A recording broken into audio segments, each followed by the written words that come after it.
Hey, good morning. How y'all doing? It is Well Read Beard. It's a damn fine day to talk about some books, and we are here for Beard Book Talk, where I show you what I read, what I got, what I'm going to read. Got through some stuff this week. Had a good weekend, getting through a couple books, and got quite a few things. So yeah, let's see what we got here.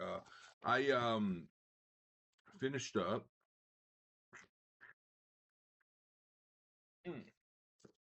I finished up Smoke City by Keith Rawson. This takes me through the end, I think, of his published works, having done all six of his books. And again, just a huge fan of his work. He is my cup of tea, just kind of a perfect branding for me of like literary style with great writing, great one-liners in the text, but also some horrific type themes. So, big fan. This is another five-star read for me of his, and it might be my favorite.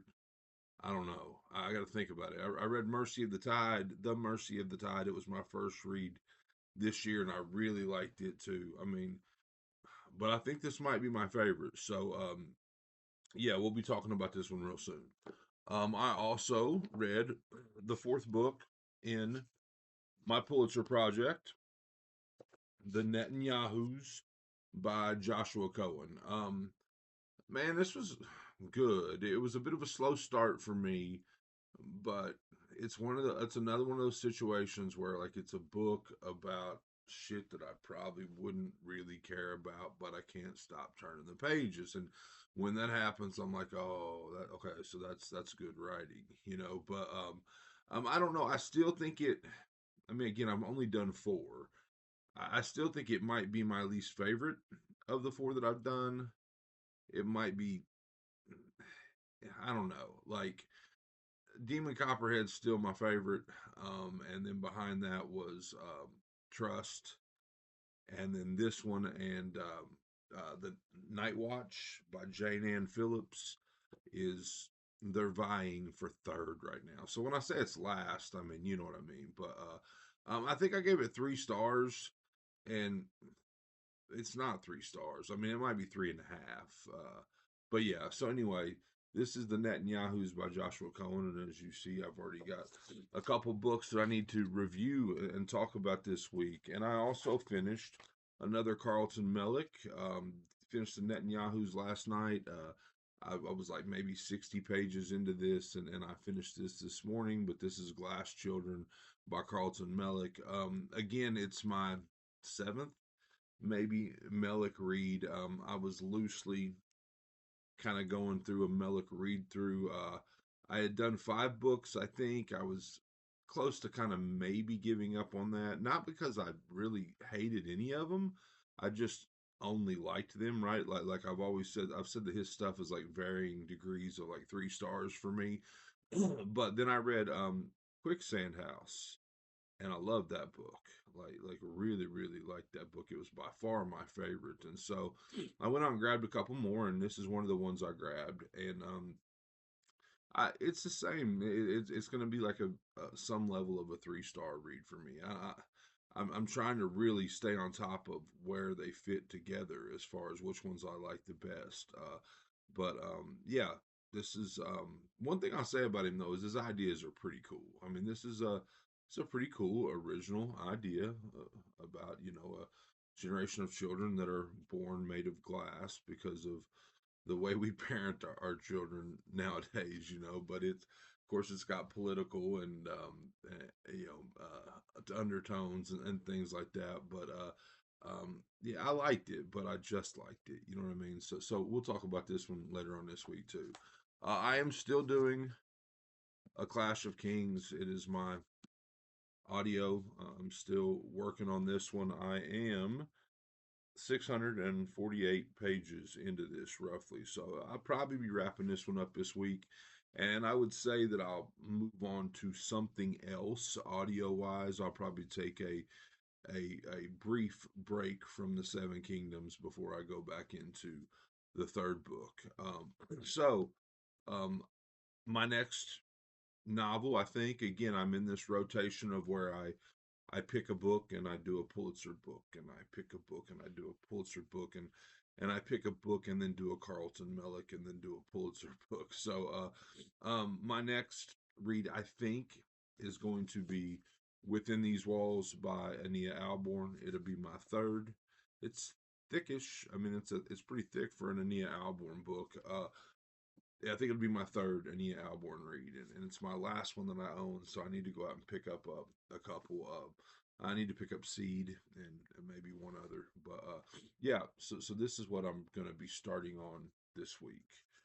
And I think that's pretty much it. I don't know what my next audio will be. I'll have to check that out.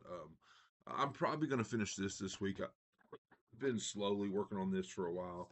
I think I've read 5 or 6 stories in it. It's short stories, and I've kind of gotten away from the shorts on shorts a little bit, but I want to at least dig back in and finish this one. So I'll probably be reading some of that this week. So stuff that I got. I went to Half Price Books, so I'll show you that first. With the Half Price Books, I think I spent like $14. Again, I'm a very very I'm a bargain book buyer, but I got 5 books, and a couple of them I went to the horror paperback section, and I got a copy, pretty nice copy actually. Like even the spine's not broken, of The Damnation Game by Clive Barker. I gave $3.99 for that, and if you're like OCD like me and like you're gonna math up how much these cost, I had like a 10% discount too. So that's, if this does not math up to being somewhere around $14-15, then that's why. But yeah, so The Damnation Game by Clive Barker. I got Doll Eyes by Barry Wood. This one was $2.75. So like I said, I'm a sucker for vintage, horror paperbacks if they're reasonably priced. I don't really go in for like buying like the over or the higher marked ones. So then I went to the discount section in the back, and normally in that section I'll grab just about anything horror. So I got The Secret of Crickley Hall by James Herbert, uh, and I gave $3 for that. And then I got, this is like a vintage horror hardcover, I think, by Fawcett.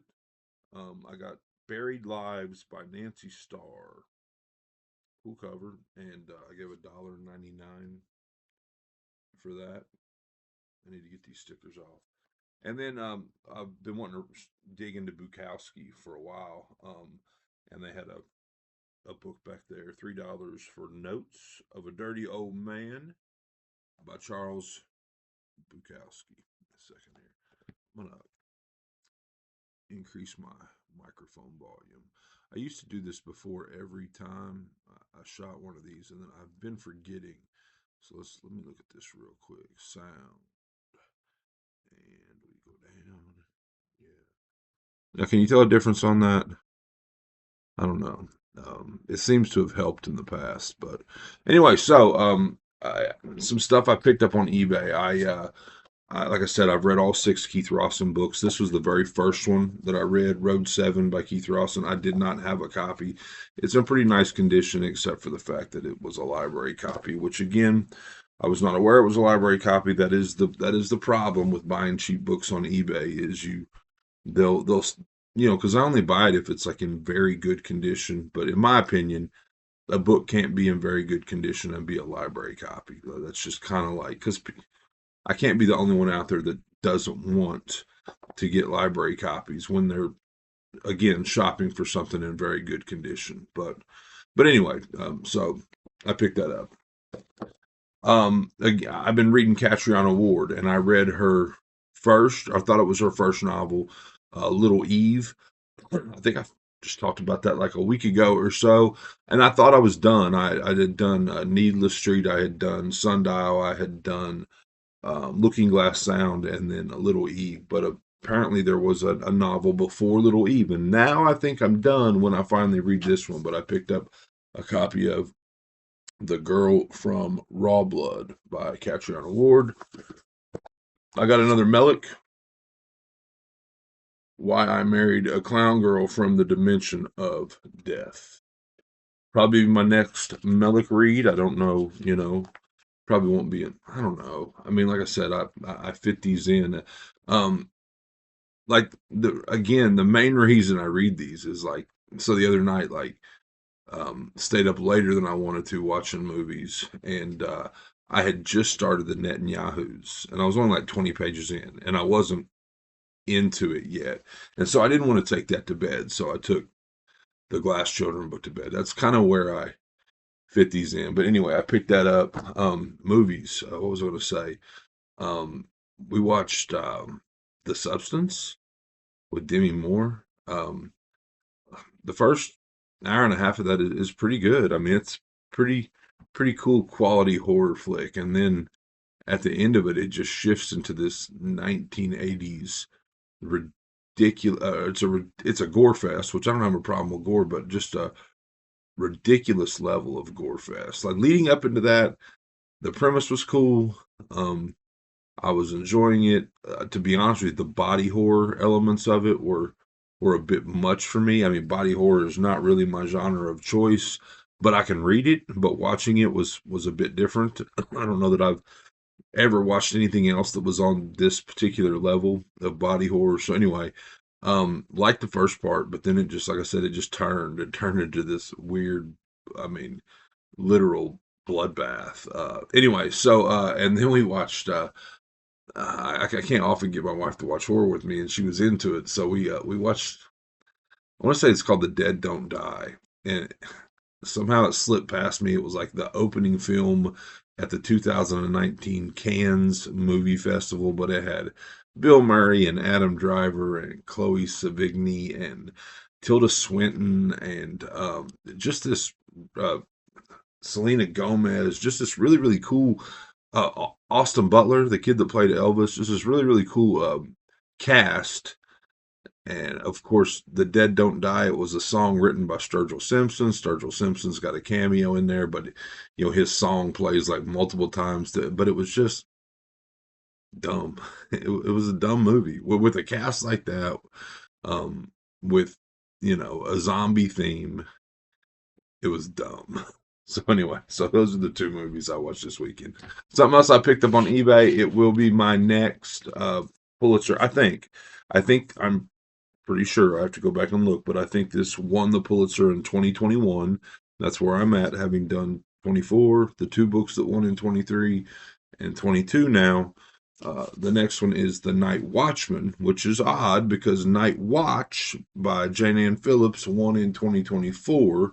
The Night Watchman by Louise Erdrich, I believe, won in 2021. If not 2021, soon around there. But I believe this is the next one. So there we go. And the only other thing, I went to Dollar Tree. I've been getting books at Dollar Tree here lately, and I don't know.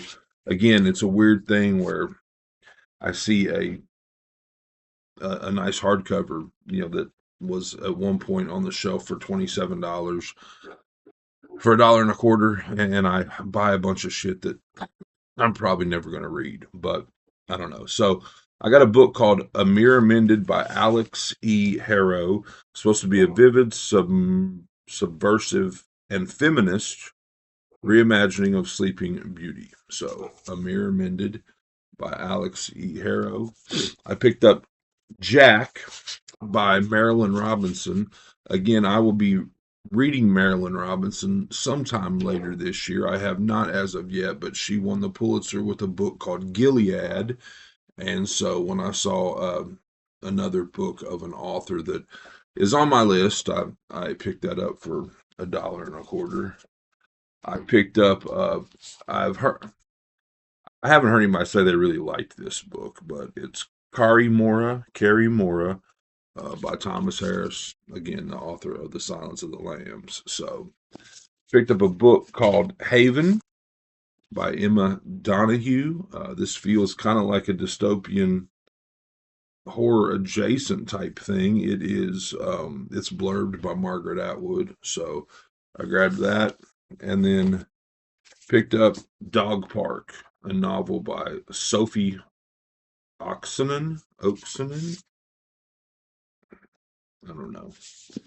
And then this one's probably going straight to Pango, but Reese's Book Club. It's On the Rooftop by Margaret Wilkerson Sexton.